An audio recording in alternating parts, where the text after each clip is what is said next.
Good evening, everybody. I'm Jack Osteen, publisher of the Item newspaper, and us, along with Miller Communications, are hosting the State Senate District 35 Forum this evening. I want to thank y'all for coming. All 5 candidates are here this evening, and they'll be telling us in their own words why you should vote for them. The evening is set into 2 separate forums, with the Republicans appearing first, followed by the Democrats right after them. On stage to my left are our moderators. We have Brayden Bunch with the Item, and Derek Burris with Miller Communications and Good Morning Sumter Show. The candidates will start by having 90 seconds for their opening and closing remarks, and 60 seconds to answer the questions. Right after that, the questions were developed by the Item news staff, and we had a few questions submitted from the public, which we thank you for. Since the questions and answers will come in quick succession, we ask that you try to hold any outburst. And that being said, we ask that you help me in welcoming the candidates as they give their opening statements. We're going to start first with Mr. Tony Barwick.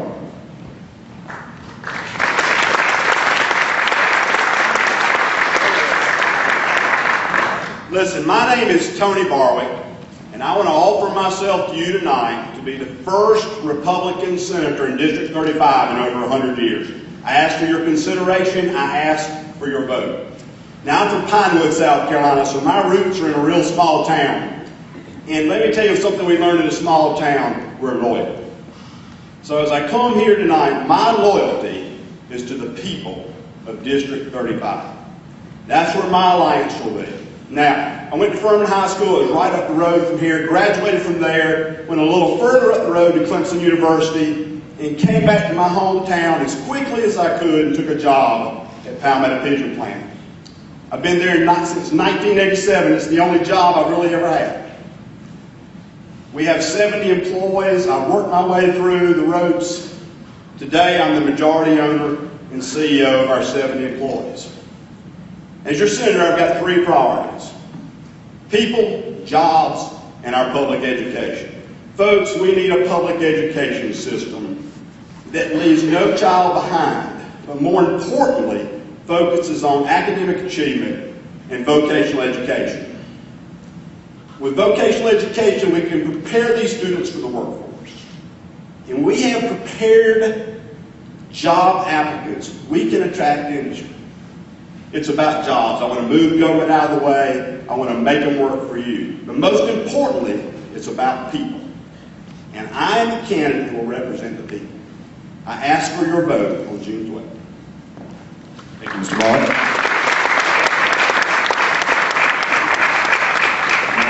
Mr. Kolb.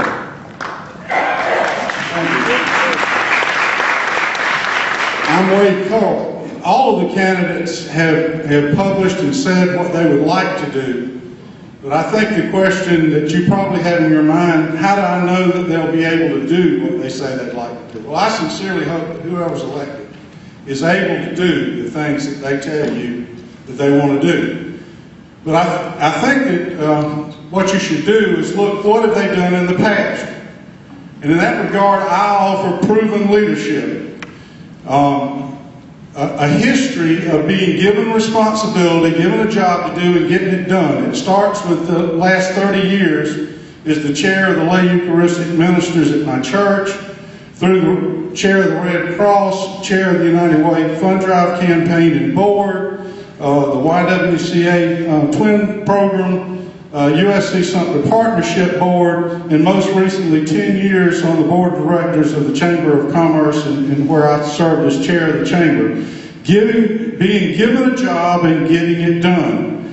And then in addition to that, my record in public service. I'm the only one on the Republican side that offers you a person who has previously served in elected public office. And I was solicited to the 3rd Judicial Circuit.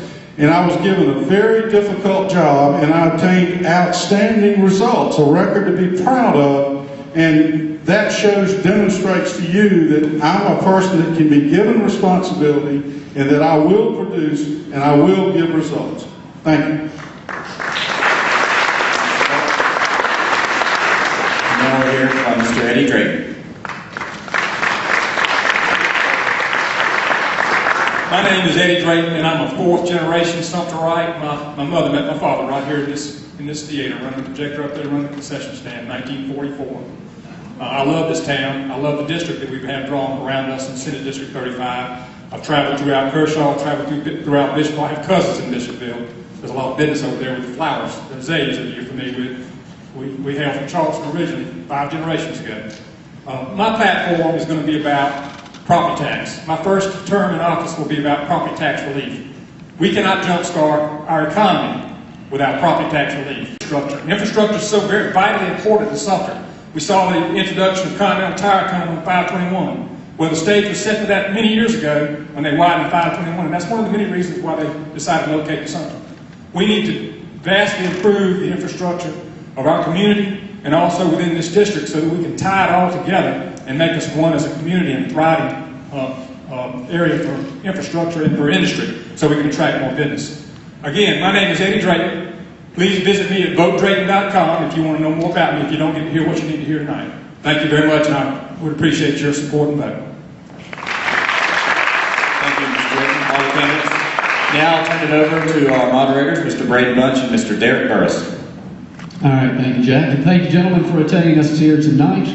As we'll start tonight, we'll start with some panel questions. We'll ask questions. We'll rotate it between you, but you'll all be answering the same question. Eventually, through the program, we'll be asking you questions specifically just to yourselves, and we'll return back to some panel questions as well. And we'll alternate that back and forth. You have a schedule in front of you of how it will work, but we'll be going with that as well. We'll start with your first question, and Mr. Barwick, you will be answering first.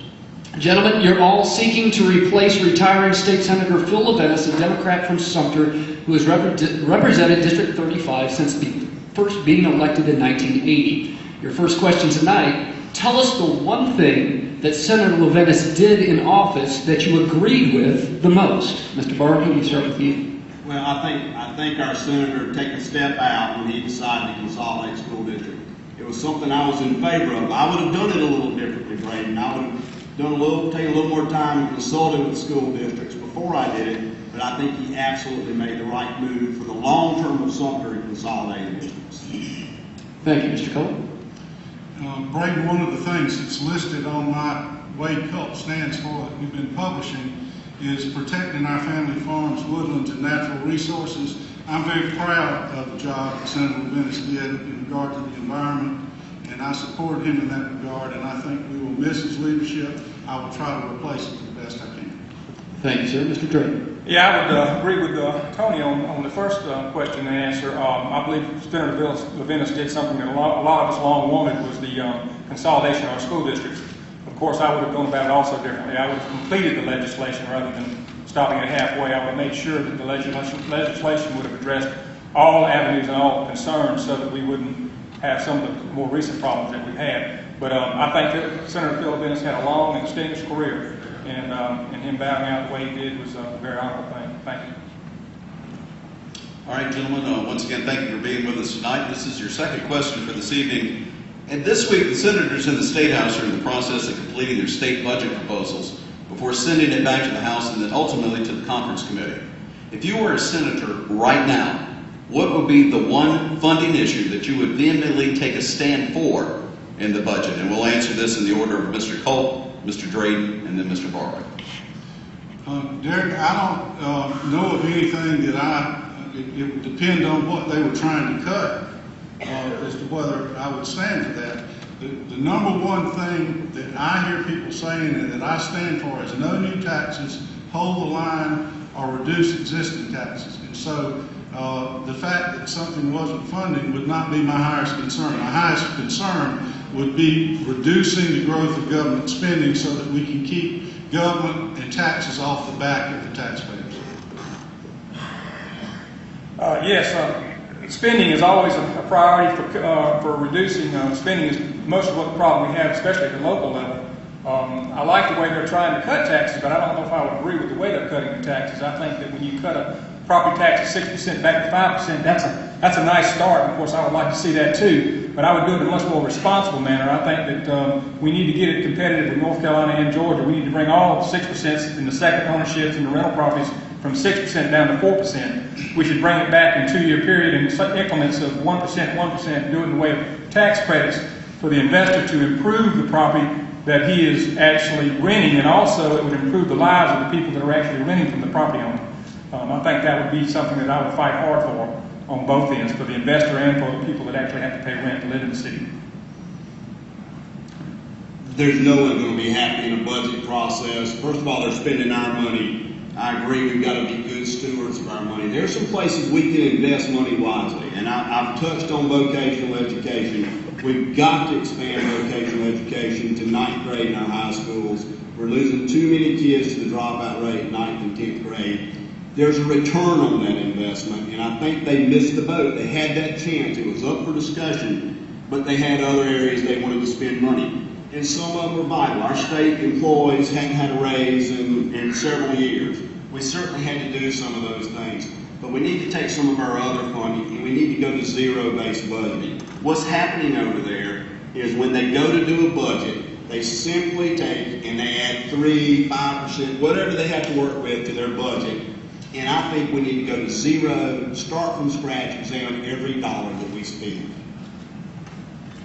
Thank you, gentlemen. Next question will once again be a panel-wide question, but we will start with you, Mr. Drayton. Question is this.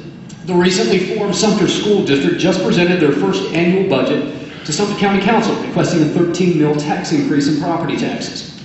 The response from at least one county council member was for the school board to request the General Assembly pay for the increase, since the consolidated district was formed by the Sumter delegation in the first place. Question, was consolidation a good idea? And should the Sumter delegation at the State House be involved in determining school funding in the future? I believe that consolidation was a good idea, and I believe that we probably didn't react fast enough with the administrative pay scales. I think that the teachers probably are the ones that deserve the pay raises, and I think they finally got around to giving them a small pay increase here in this coming up budget. They're the ones that work the hardest. They're the ones that struggle to do a job for us parents in the schools. And I just believe that we're a little top-heavy in administration, and we just need to work on that a little bit more through our local boards. I believe consolidation was done for the purpose of cutting expenses so that we could have a more efficient classroom sizes and more efficient from the bottom up instead of the top down. I think that we'll get there. I think the current board and the administration is working hard to get there. It's going to take some time. Thank you. Thank you, Mr. Drayton. Mr. Barwick, you're next. I've already commented consolidation was a good idea. I just think we consolidated, we didn't get rid of many employees in administration, and we had to touch on that. It seems like we just made a job for everyone except for the 2 school superintendents, and I think we made a mistake there.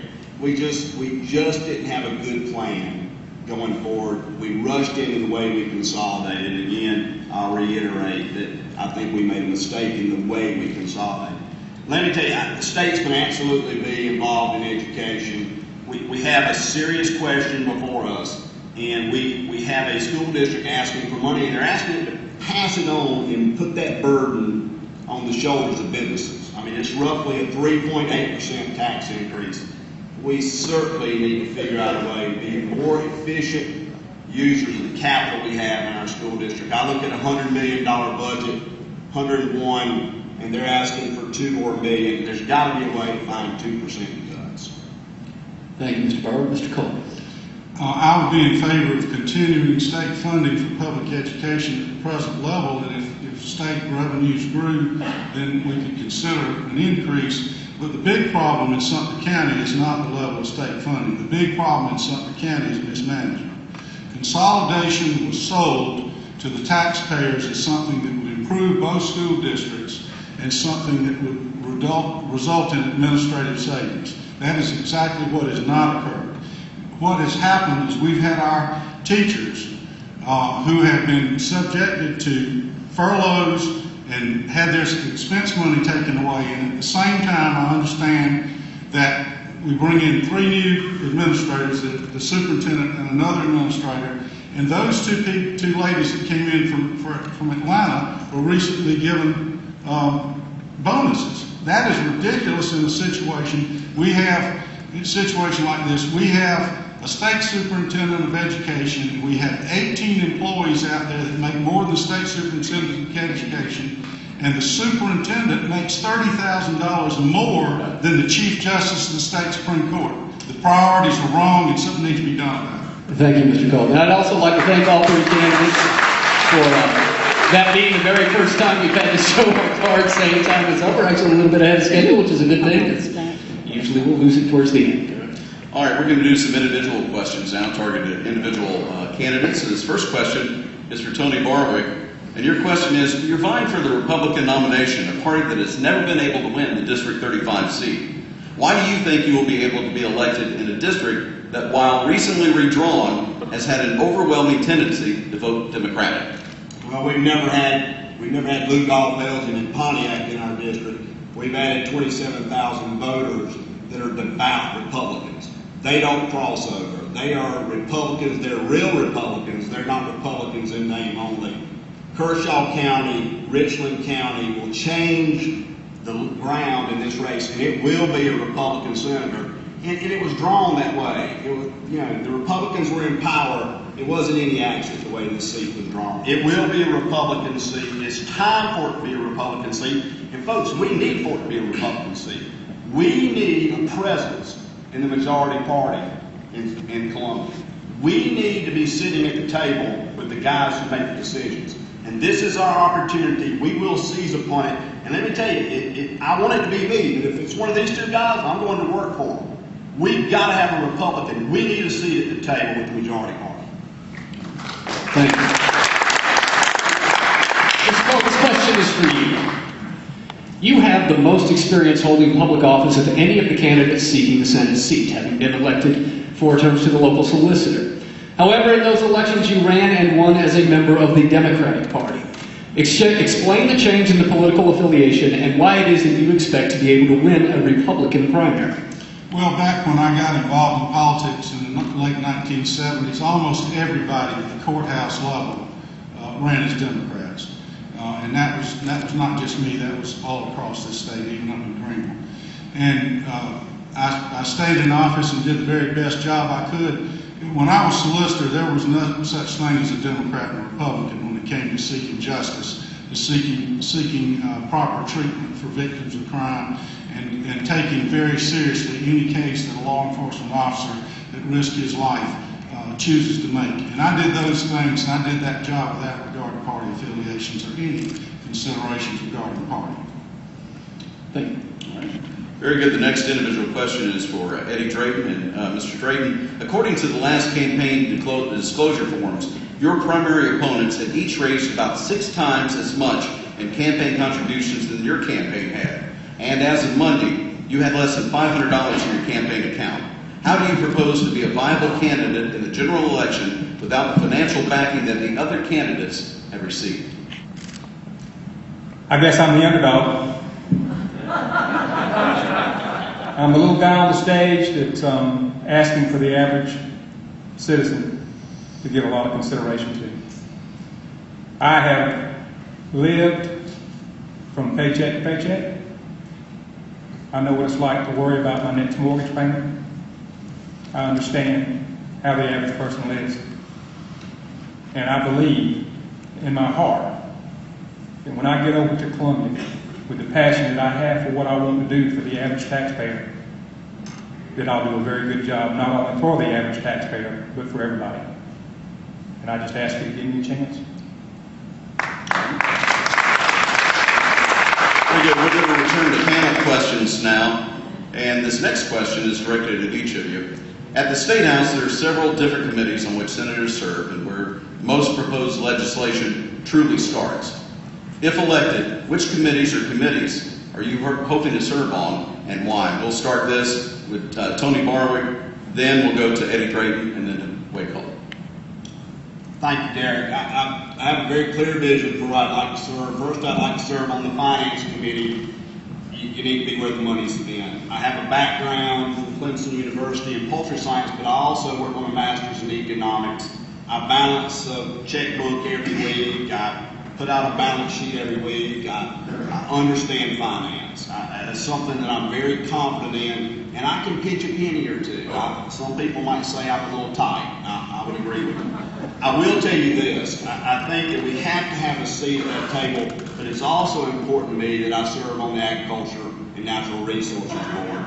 I'm a farmer. I grow animals for a living. I live on the land, I love the land, and it's something I have a passion for. So I have a practical application for finance.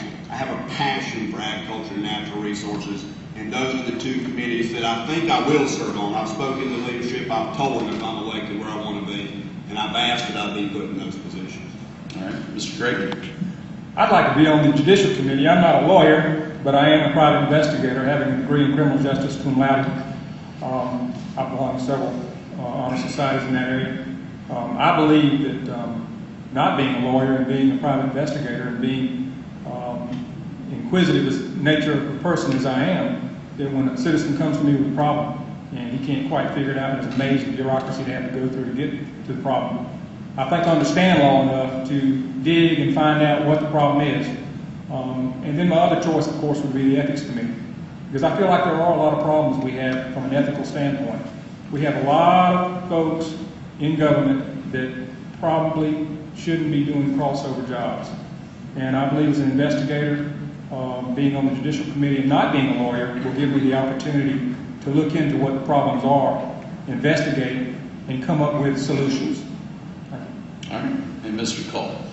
I would like to be involved on the financial side. I'm committed to no new taxes, holding the line on existing taxes. Also to economic development and job creation. And however, if it works out that I put on judiciary, I think I could have some real strong suits there. I have a 23-year history as a career prosecutor, but for the last 12 years I've been doing criminal defense in state and federal courts, and I think I could be a real asset of that balanced perspective and experience with my fellow senators and other members of the legislature. Thank you, sir. Our next question will start, and I've got to look at my notes again, make sure it'll start with you, Mr. Kolb, and then we'll go to Mr. Drayton and then Mr. Barwick. And this question is such: a bill discussed this week in the Senate would overhaul the state's retirement system with proposals including eliminating the Terry program for current employees. With the state retirement system facing what has been calculated to be a $15 billion shortfall, what do you think needs to be done to address this problem? We'll start with you, Mr. Kolb. I think it needs to be shared sacrifice. I think the retirees need to be at the table along with the taxpayers. And in addition to that, I think we need to realize that we made mistakes in the past and promised early retirements that we shouldn't have been promising when people are living longer. So I think it needs to be shared sacrifice. Thank you, sir. We'll now go to, sorry, I'm looking at my notes, Mr. Drayton. I believe it also needs to be shared sacrifice, but I believe when the Terry program originally started, it was well-intentioned. We had a shortage of teachers we saw in the future, and we wanted to fix that. And we offered this as an incentive to keep some of the better teachers that were about to retire. But unfortunately, like all government programs, after it started, a lot of other people climb onto the bandwagon. We've gotten into other areas, and we've got people in local government and state government who are drawing paychecks that have nothing to do with teaching school. And I think it needs to go away. And I think it does definitely need to be a shared sacrifice thing when we come to the table to the shortfall of the deficit on the retirement program. Thank you, Mr. Drayton. Finally, Mr. Barwick. Well, first of all, I want to make sure everyone heard the number. I think you said was $15 billion, but I saw the number earlier this week. It was $20 billion if you add in some other programs. Folks, they've created a mess over there. $20 billion, and we've made a commitment to these state employees, and we owe them $20 billion. Now, there's going to be some sacrifice all around, but there's going to be sacrifice by state employees. If you're not vested in the state retirement system right now, I think it's 5 years, you're getting ready to see your retirement plan change. I hate that for you, but we've made a bad deal, and we've invested the money poorly, and personally, I'd like to know where it went. We need an investigation on how we got $20 billion in the hole. We don't get $20 billion in the hole at the pension plan. Let me tell you that. It's crazy. We need to fire some people. You got that chance on election day. It's time to fire the old establishment who puts us in these messes. And I'm telling you, as a taxpayer, I'm sickened by it. We've got to keep our commitment to state employees. Folks, we're going to all have to come to the barrel and pay them. Thank you. We'll have another question for the entire panel. We'll begin the answers on this with Mr. Drayton, then Mr. Barwick, then Mr. Kolb. Recently it was announced on this very stage, in fact, that Continental Tire would be constructing a new tire manufacturing plant here in Sumter with long-term plans to hire some 1,600 people. What would you do as senator to improve the economic conditions of not only Sumter County, but the rest of your district as well? And Mr. Drayton, we'll begin with you. Thank you. Continental Tire is a great asset to South Carolina. I was in the tire business probably most of my life. I worked with Richstone Tire Company, a manufacturing-based company out of Japan, and then Florence, California, and then later on Nashville, Tennessee. I had to stay in South Carolina, so I traveled the state rather extensively. Continental Tire has a location in Charlotte, North Carolina, as well as a place just on the other side of Sumter. I think that tying this district together by finishing 521, which is a real safety problem. We had 4 accidents, 4 deaths, and Mr. Collins just recently on 521 had a head-on collision. That road started by Mr. Fred McLaughlin should be finished. We should go to Kershaw County up there around Lugoff and Elgin. We should finish those roads, and we should make a pathway straight to Charlotte. We should go over to Bishopville. We should tie it in with what they had plans that's been negated lately, and have a good infrastructure around them so that they don't have to have the big trucks going through downtown Bishopville. We should take another look at the mega site just outside our area. These are the things that are going to attract not only the tire business, but also the car manufacturing base. That's what will bring jobs, and that's what will bring revenue for our local economy. All right. Mr. Barwick? Listen, we're delighted to have Continental here, and let's talk about why it happened and what we do in the future. It happened because we in Sumter chose to invest in economic infrastructure.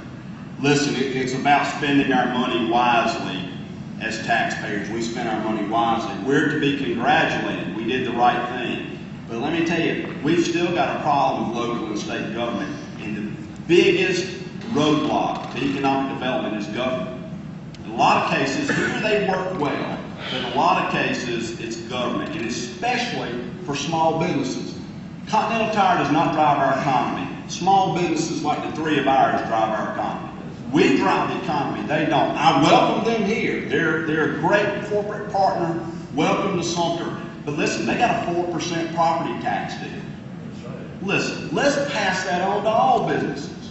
Let's get our planning department in Sumter out of our way. Let's get the state of South Carolina working for us so that we can get these barriers to businesses so they can operate properly. I'm telling you, we get government out of the way, our business community will thrive. Our small business community is our key.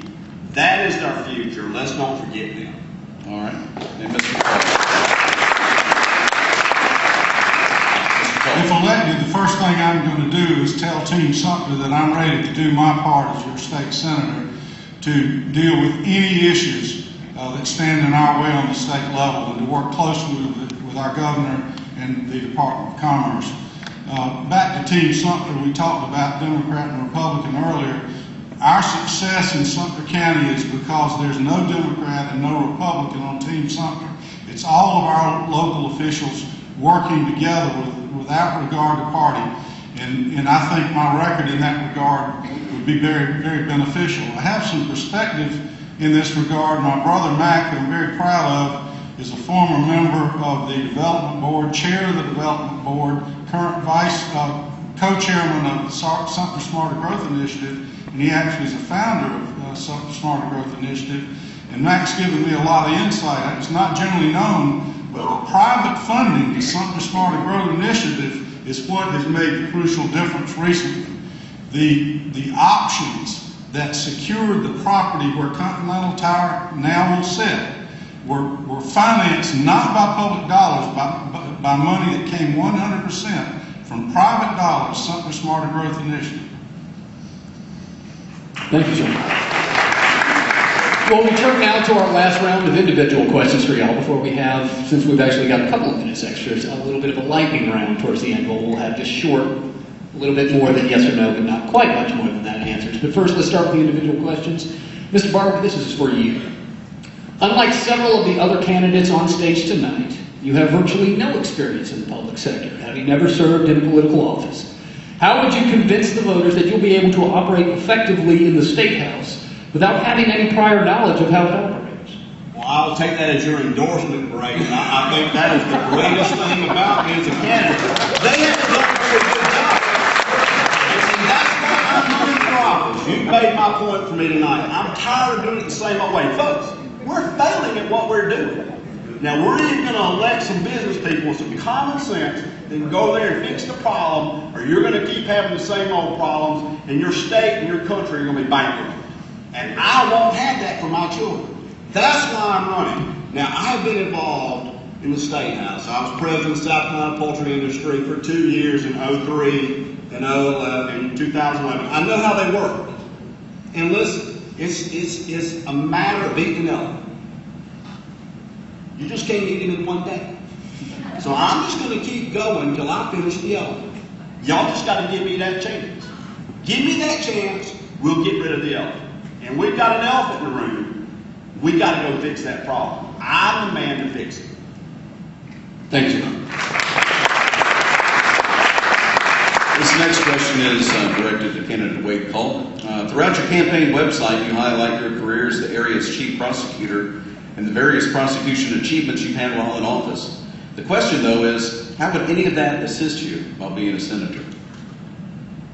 Well, the point is that I had a very difficult job to do. Anybody that wants to go to the criminal court system and see all the hurdles that you have to overcome when the case is brought to you, with some of the burdens in the court system and otherwise, to try to get those cases through there. And what happened is I brought a team together. I recruited and trained some very talented individuals who, by the way, did a good job working with me, but have gone on to distinguish themselves in their later careers, and I'm very proud of that. And putting that team together and inspiring them and working hard, we obtained outstanding results under very difficult circumstances. And that's what your senator's going to do. Your senator, the solicitor was in the courtroom and the general public wasn't there. Who was there was lawyers trying to get a deal for their client. Well, that's the problem you've got in Columbia. The general public is not there, but who is there is lobbyists with their hands out. And you need somebody who's got a demonstrated record of being able to say no.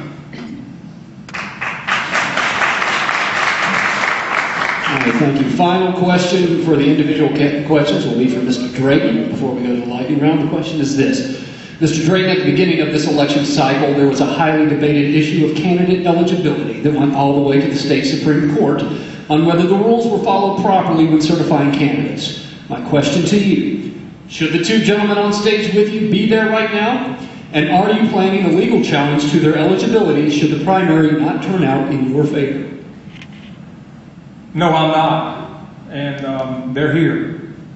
And we're debating. And I'm glad they're here. Thank you. Fair enough. Thank you very much.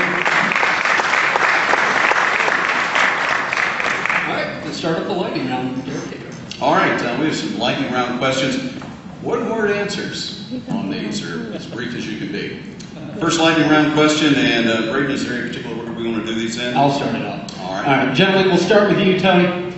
Yes or no, should state senators be subject to term limits? Yes. How many terms? 4. Wade?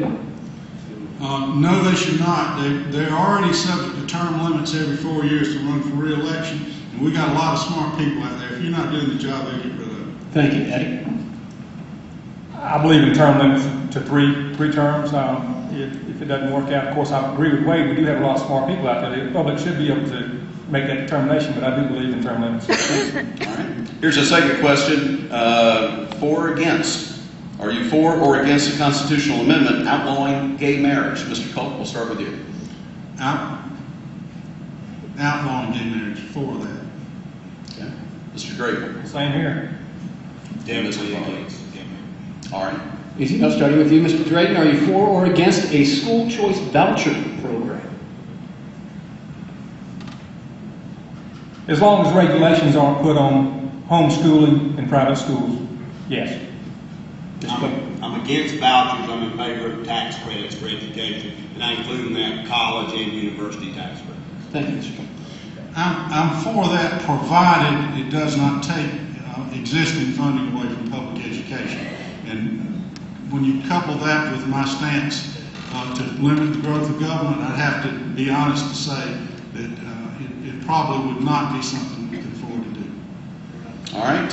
Lightning round question. We'll begin with Mr. Barwick. For or against a flat tax, eliminating property and income taxes in lieu of a much larger sales tax? I think the question is too general. I'm in favor of restructuring the tax system where it's a fairer, flatter tax. You would have to be more specific for me to answer what a flat tax would mean. I'd have to see the whole. Mr. Kolb. I'll give the same answer as Mr. Barwick. I need more details, but I generally would be against a flat tax. And Mr. Drayton. I would also have to take another look at it. I think comprehensive tax reform is a good idea, but flat tax, it would depend on a lot of circumstances. And property taxes need to eventually go away. People need to know that they can own their home. Thank you. Starting with Mr. Kolb. Gentlemen, for or against the recently passed but challenged voter ID law? I'm in favor of that. Mr. Drayton. Having worked on the election commission, I have no problem with voter ID. I think it's a good way of fundamentally guaranteeing our right that there's a fair and honest election. Thank you, Mr. Barwick. We need voter ID. We need accurate elections. All right. Next question. Best governor in the history of South Carolina, Mr. Drayton.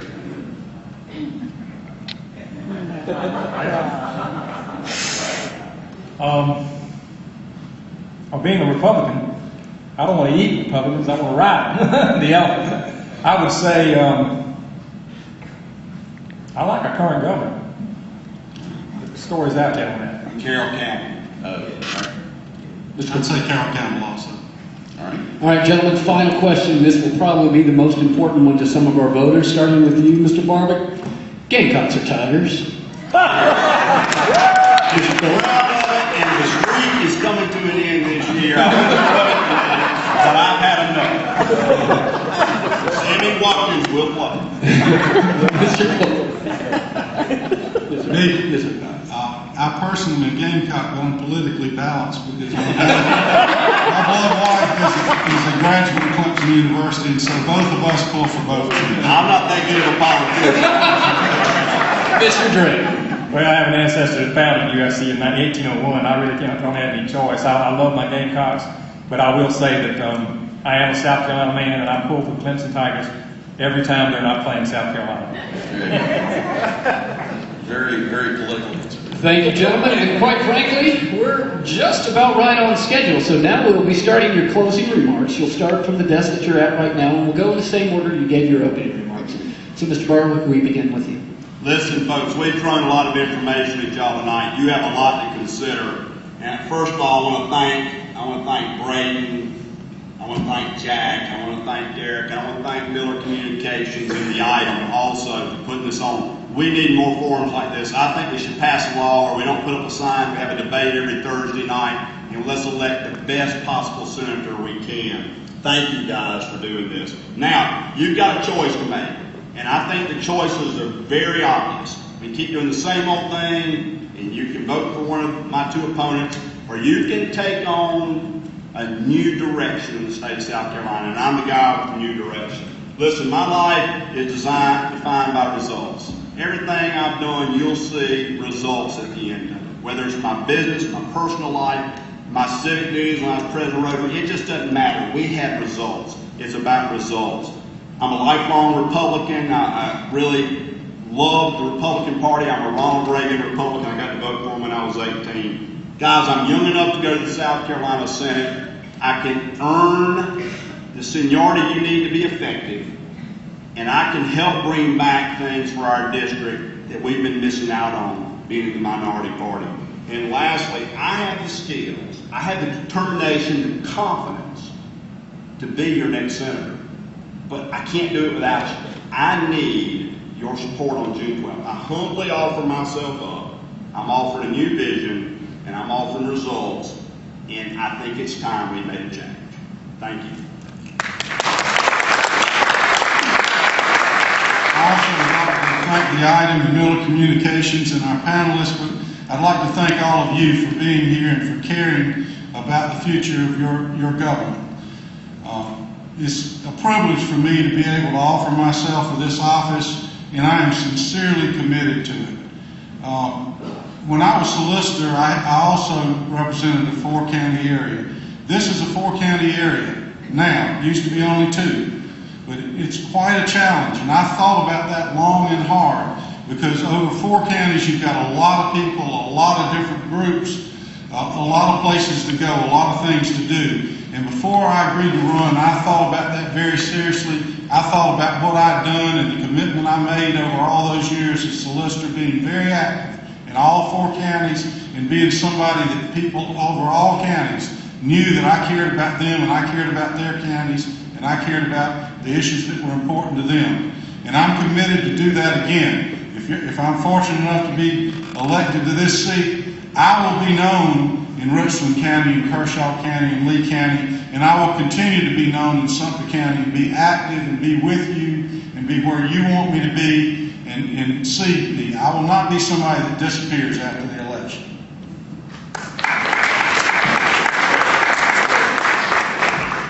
I also want to thank everybody for having us here tonight. Jack, thank you very much for your time, and Miller Communications for having us, and also for the moderator, Mr. Jack. And my last name is Drayton. I know. Drayton. I know. And I also want to thank all of y'all for putting up with us tonight, and especially with all the yard signs and the signs that are getting in everybody's way. And it's just been a real maze of literature for you to have to go through. But I am a 4th generation Sumterite. I do care very deeply for my town. I care deeply for this whole area.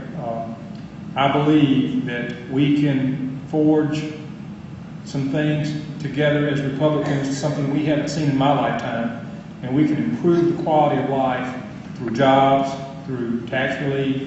We can grow our economy. We can make things happen for the betterment of Sumter. We can make Sumter the crossroads for the state. It's here. It's just waiting on us to push the buttons. And I think that the next senator from this area has an opportunity in first, maybe second term, to get their attention, because growth has happened everywhere else in the state. And now it's Sumter's time. It's Senate District 35's time. We need change, and we need it badly. I'm a salesman, always have been all my life. I think I'm the one that go over and sell it to everyone else. I'm ready for it to happen. I ask you to visit me at votedrayton.com, and thank you very much for your time. Once again, let's have a round of applause for all 3 of our candidates. We appreciate them being with us. We are going to take a 5-minute break for some commercial announcements for our radio listeners on Z95.5. We're also going to be taking a break to get the Democratic candidates up on stage. We'll return in just a few moments. And again, we want to thank our friends for listening on Z95.5 and also watching live tonight on the item.com. We'll take a brief break and we'll be right back after this.